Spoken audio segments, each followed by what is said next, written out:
الصلاۃ والسلام علیکہ یا رسول اللہ وعلی آلکہ و اصحابکہ یا حبیب اللہ۔ میرے محبوب کریم علیہ الصلاۃ والسلام نے فرمایا اللہ پہ بھروسہ رکھ کے سویرے نکل جانا رزق کی تلاش میں۔ کس پہ بھروسہ رکھنا ہے؟ نکلنا تمہارے ذمے ہے، یہ نہ کہنا کہ گھر بیٹھوں گا تو یہیں آئے گا، نکلنا تمہاری ذمہ داری ہے، جتنی ذمہ داری ہے وہ پوری کرنا۔ اللہ پہ بھروسہ کر کے نکل جانا تمہاری ذمہ داری ہے، رب کا ذمہ ہے تمہیں رزق دینا، وہ ضرور تمہیں رزق پہنچائے گا۔ یا رسول اللہ صلی اللہ علیہ وسلم کس طرح پہنچے گا؟ تو ذرا حضور کے لفظوں کا حسن بھی دیکھیے۔ نبی پاک صلی اللہ علیہ وسلم نے فرمایا جس طرح موت تمہیں ڈھونڈ لیتی ہے نا کہ تم کہاں موجود ہو، جب وقت آتا ہے تو انسان پاکستان میں ہو تب بھی آ جاتا ہے، جدہ میں ہو تب بھی آ جاتا ہے، مکہ میں ہو یا مدینہ طیبہ میں وقت پھر بھی آ جاتا ہے۔ فرمایا جس طرح موت تم جہاں بھی ہو تم تک پہنچ جاتی ہے نا، اس طرح تمہارا رزق بھی تم جہاں موجود ہوتے ہو اللہ وہاں پہنچا دیتا ہے، پہنچا دیتا ہے۔ تو یا رسول اللہ صلی اللہ علیہ وسلم کس انداز میں؟ تو فرمایا نکل جانا تمہاری ذمہ داری ہے۔ فرمایا سویرے پرندے بھی نکل جاتے ہیں اور شام کو جب لوٹتے ہیں تو اللہ انہیں پیٹ بھر کے روزی عطا فرماتا ہے، حالانکہ ان کو نہیں پتا ہوتا ہمارا کارخانہ کہاں ہے، ہم نے کہاں جا کے مزدوری کرنی ہے، ان کو نہیں پتا ہوتا کہ ہمارا دفتر کہاں ہے، ہم نے کس آفس میں بیٹھنا ہے، ان کو نہیں پتا ہوتا کہ ہم نے کہاں جا کے مال خریدنا ہے اور کہاں سے ہم نے پھر اس کو دوبارہ بیچنا ہے، انہیں خبر نہیں ہوتی۔ اللہ پہ بھروسہ کر کے نکل جاتے ہیں۔ نکلنا تو تیرے ذمے ہے کہ نہیں؟ فرمایا وہ تو ڈیوٹی کر، شام کو اللہ جو رب پرندوں کو روزی دیتا ہے وہ تجھے بھی عطا فرمائے گا۔ ایک بات اپنے ذہن میں یاد رکھ لیں، رٹ لیں کہ جو میرے لیے بہتر تھا میرے رب نے مجھے دے دیا ہے، تو بات ختم ہو گئی۔ بس وصل اچھا ہے نہ فراق اچھا ہے، یار جس حال میں رکھے وہی حال اچھا ہے۔ بس جو میرے حق میں بہتر تھا میرے رب نے مجھے، مسئلہ یہ ہے کہ تو اس پہ راضی ہونے کو تیار نہیں۔ حضرت علی کرم اللہ تعالی وجہ الکریم نے میرے نبی پاک کی ایک حدیث بیان کی ہے، اور جناب علی جب یہ حدیث بیان کیا کرتے تھے تو حضرت مجاہد فرماتے ہیں یوں لگتا تھا کہ جیسے حضرت علی ہمیں ہر پریشانی سے نکال رہے ہیں۔ مولا علی شیر خدا رضی اللہ تعالیٰ عنہ فرماتے ہیں کہ مجھے میرے نبی پاک صلی اللہ علیہ وسلم نے ایک طریقہ دیا تھا ٹینشن فری ہونے کا۔ آپ فرماتے ہیں مجھے تو بڑا راس آیا ہے، تم بھی اگر کر لو گے تو تمہیں بھی فائدہ دے گا۔ کہا وہ کیا؟ تو حضرت علی کہنے لگے محبوب علیہ السلام نے فرمایا تھا لوگو تم اللہ کے دیے ہوئے تھوڑے رزق پہ راضی ہو جاؤ، وہ تمہاری تھوڑی عبادت سے تم سے راضی ہو جایا کرے گا۔ بس تم 2 نفل بھی پڑھو گے تو اللہ راضی ہو جائے گا، تم 1 رکوع بھی سویرے اٹھ کے پڑھو گے تو وہ راضی ہو جائے گا، وہ تمہارے 313 درود شریف سے راضی ہو جائے گا، تم اس کے دیے ہوئے تھوڑے رزق سے راضی ہو جاؤ۔ ٹینشن اس لیے ہوتی ہے کہ ہم راضی نہیں جو اس نے ہمیں دیا ہے۔ وہ حل میں مزید کی جو دوڑ ہے نا، حل میں مزید کی، بے قدرہ کچھ قدر نہ جاتی، کیتی خوب تسلی ہو، دنیا دار پجاری زردے کتیاں دے گل ٹلی ہو، بک بک روشن اکھیاں تکیو ویکھ حویلی کلی ہو، تے کوچ نصیر اساں جد کیتی پہ جانی تھر تھلی ہو۔ تو یاد رکھیں یہ جو ہے نا مصیبت کے مال آ کیوں نہیں رہا، وہ سامنے والا پلاٹ میرے گھر کے سامنے ہے گھر کے سامنے، پر رجسٹری میرے نام کیوں نہیں؟ یہ مصیبت سانس نہیں لینے دیتی۔ موٹر سائیکل کھڑی کرتا ہے نا جب آ کے دکان سے روٹی کھانے آتا ہے، دفتر سے گھر آتا ہے، کاروبار سے آتا ہے، تو جہاں موٹر سائیکل کھڑی کرتا ہے وہ ٹینشن بڑی ہے کہ کبھی میری ہو جائے نا یہ والی جگہ بھی، تو میں یہاں بھی بورڈ لگاؤں اپنے نام۔ اس نے مالی پریشانی پیدا کی۔ تو جس حال میں ہے، چونکہ تو نے اپنا یہ حال خود نہیں بنایا، جس نے بنایا ہے وہ بڑا بہتر جانتا تھا کہ تو اسی حال میں اسے اچھا لگتا ہے۔ تو اسے اسی حال میں، ایک بزرگ تھے تو ان کی طبیعت بڑی علیل ہو گئی، بیمار ہو گئے، تو اللہ نے آزمائش دی تو کیڑے پڑ گئے وجود میں۔ ایک کیڑا یہاں سے کھا رہا تھا، اللہ والے بڑے راضی رہتے ہیں اس کی رضا پہ، تو کیڑا یہاں کھا رہا تھا تو نیچے گر گیا، تو بابا جی نے اٹھا کے پھر وہاں رکھ لیا۔ کہنے لگے جب اس نے تیری ڈیوٹی مجھے کھانے کی لگائی ہے تو میں اس بات پہ راضی ہوں، تو نیچے کیوں گرتا ہے؟ بس ٹھیک ہے کھا، جب اس نے تجھے ڈیوٹی جو تیری لگائی ہے۔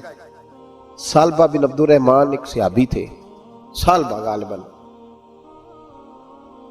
نبی پاک صلی اللہ علیہ وسلم کی خدمت میں آئے، کہنے لگے یا رسول اللہ صلی اللہ علیہ وسلم غربت بڑی ہے، میرے لیے دعا کریں اللہ زیادہ مال دے۔ تو محبوب صلی اللہ علیہ وسلم نے فرمایا تو جس حال میں اچھا ہے وہ تیرے لیے بہتر ہے، جس میں تو ہے وہی حال تیرے لیے، فرمایا تو جس حال میں ہے نا وہ حال تیرے لیے بہتر ہے، اسی میں رہ۔ کہ نہیں حضور دعا کریں، فرمایا سال بعد تو باز آ جا، حضور دعا کریں، فرمایا تو باز آ جا، 2-3 دفعہ کہا، ضد کی، محبوب نے فرمایا جا پھر اللہ تجھے زیادہ پیسے دے گا۔ چند بکریاں خریدی، اتنی برکت ہوئی کہ بکریوں کے ریوڑ بن گئے، پھر کچھ بکریاں بیچ کے گائے خرید لی، ان کے بھی ریوڑ ہو گئے، پھر کچھ اونٹنیاں لے لی، ریوڑ ہی ریوڑ۔ پہلے 5 وقت مسجد میں آتے تھے، اب فجر اور عشاء رہ گئی۔ پھر مال زیادہ ہوا تو مدینے شہر میں کوئی جگہ ہی نہیں، مدینے سے باہر حویلی خریدی، پھر جمعہ ہی رہ گیا، جمعے کے جمعے آتے۔ زکوٰۃ کا حکم آیا، میرے نبی کریم علیہ السلام نے حضرت ابو ہریرہ کو بھیجا، فرمایا جا اسے کہہ تیری زکوٰۃ بنتی ہے 2.5%۔ سالبہ کے پاس حضور نے پیغام بھیجا، پہلے تو کہا تیرے لیے بہتر نہیں مال، جب اصرار کیا تو بڑی برکت ہو گئی، بڑا آیا تو فرمایا زکوٰۃ دے، 2.5% زکوٰۃ ہے۔ اب جب سوچا کہ 5 اونٹوں پہ ایک بکری جائے گی اور بڑا سارا مجھے دینا پڑے گا، اب جب غور کیا تو یہ تو نہ کہا کہ میں نہیں دیتا۔ حضرت ابو ہریرہ سے کہنے لگے نبی کریم علیہ السلام کی خدمت میں عرض کرنا کہ میں خود آؤں گا۔ حضرت ابو ہریرہ نے آ کے عرض کی یا رسول اللہ صلی اللہ تعالی علیہ وسلم، حضور وہ کہتے تھے میں خود آؤں گا، تو کہتے ہیں محبوب نے ٹھنڈی سانس لی، فرمایا اسے کہا تھا کہ تیرے لیے مال بہتر نہیں، اب ہلاک ہو گیا، ہائے افسوس ہلاک ہو گیا۔ ان کو بھی تھوڑی دیر کے بعد احساس ہوا کہ یہ میں نے کیا کیا، نبی پاک کو ہی کہہ دیا نہیں ہے، حضور کو کہہ دیا بعد میں آؤں گا۔ اب دوڑے آئے، عرض کی حضور میں سارا کچھ لے کے آیا ہوں، قبول کر لیں۔ محبوب نے فرمایا گویا بلال حبشی کی خشک کھجور بھی قبول ہے، اور صہیب رومی ایک اٹی بان کی لائے تو وہ بھی قبول ہے، اور عمار بن یاسر اور مصعب بن عمیر اگر 2 دینار دے جائیں اور کوئی پرانا جوڑا کسی سپاہی کے لیے چھوڑ جائے تو وہ بھی قبول ہے، لیکن تو اپنا لاکھوں لے کے چلا جا، تیرا کوئی نہیں قبول، معاف کر دیں۔ فرمایا جا معاف کیا، پر پیسے لے کے نہ آنا۔ اگلے سال پھر آئے، بندے ہوئے ہاتھ ہیں، محبوبہ میں دولت کا کیا کروں گا، آگ لگانی ہے، قبول کر لیں۔ فرمایا تو لے جا، تیرا نہیں قبول، گرا جو ان کی نگاہ سے وہ سنبھل نہیں سکتا۔ حضور نے وصال ظاہری کیا تو جناب صدیق اکبر کے پاس آئے، لاکھوں کا مال، ابو بکر قبول کر لو، تو جناب صدیق اکبر کہنے لگے اس کا کر لوں جس کا نبی نے نہیں کیا، چل جا کوئی نہیں چاہیے۔ حضرت عمر کے زمانے میں قحط پڑ گیا، بارشیں نہیں ہوتی، غلہ نہیں ملتا، حالات خراب ہے، مالی طور پہ بحران آ گیا، غربتیں، مجبوریاں، تکلیفیں، آ کے روئے، عمر میرا قبول کر لو، مجھے معافی تو مل گئی تھی نا۔ فرمایا معافی اپنی جگہ پہ، پر جس کا مصطفیٰ نے قبول نہیں کیا۔ بہت سارے لوگوں کو پتہ ہی نہیں کہ ان کا قبول ہی نہیں ہوا، اور وہ الجھے ہوئے، انہیں خبر ہی نہیں کہ اصل بات کیا ہے۔ فرمایا جس کا مصطفیٰ کریم نے قبول نہیں کیا، اب ہیرے اور جواہرات بھی لے کے آئے تو بھوکے مریں گے، پر اس کا قبول، اس بات پہ راضی رہو جس حال میں اللہ نے رکھا ہوا ہے، اس حال میں راضی رہو۔ یہ جو مصیبت ہے نا دیکھنی کہ وہ بھی میرے پاس، تمہیں کیا پتا، کبھی پوچھ تو صحیح اس سے وہ کس مصیبت کا شکار ہے، جو مالی طور پہ بڑا امیر ہے، تو اس کی طرف دیکھ کے اپنا دل برا کرتا ہے۔ بس جس حال میں رب نے رکھا ہے اس حال میں رہ۔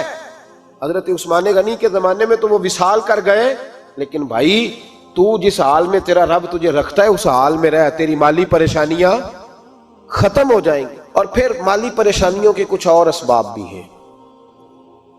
امام شافعی فرماتے ہیں جن گھروں میں لوگ فجر کی نماز کے وقت سوئے ہوتے ہیں ان گھروں میں رزق نہیں آتا۔